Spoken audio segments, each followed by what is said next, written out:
Hi everyone.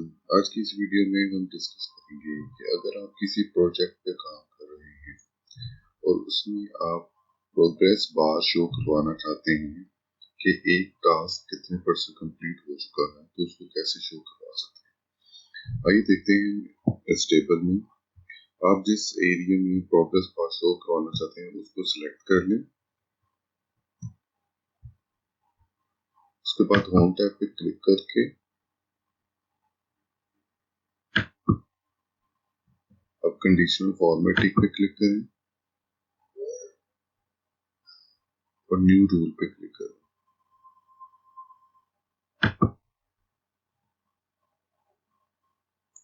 तो आप यहाँ पे देख सकते हैं कि format all cell based for on their value.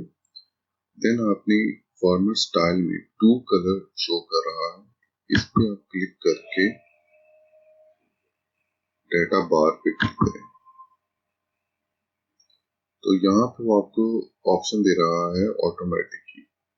यहाँ पे आपने इसको नंबर वैल्यू सेलेक्ट कर लेनी है। दोनों पे नंबर वैल्यू सेलेक्ट करके फर्स्ट में 0 और सेकंड में आपने 1 प्रेस कर देना। उसके बाद आप उसको कलर की ऑप्शन दे दें कि आप कौन सा कलर उस बार में रखना चाह रहे हैं।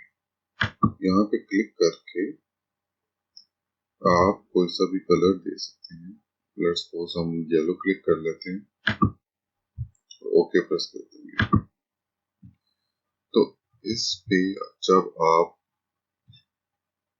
प्रेस करेंगे 10, लेकिन आपने इसकी फॉर्मेटिंग चेंज करनी है परसेंटेज में।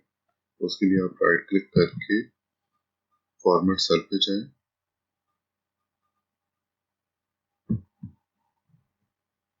और ये जर्नल को परसेंटेज में प्रेस करते हैं।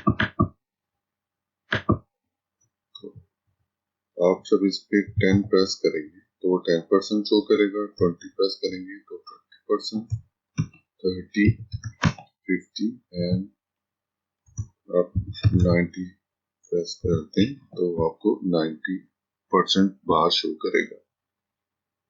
इस तरह से आप अपना एक प्रोग्रेस बार चार्ट क्रिएट कर सकते हैं किसी भी टास्क या टू डू के लिए। उम्मीद है कि आपको ये वीडियो पसंद आई होगी। मजीद इस तरह की वीडियो देखने के लिए मुझे कमेंट्स में लिखिएगा। Thank you very much.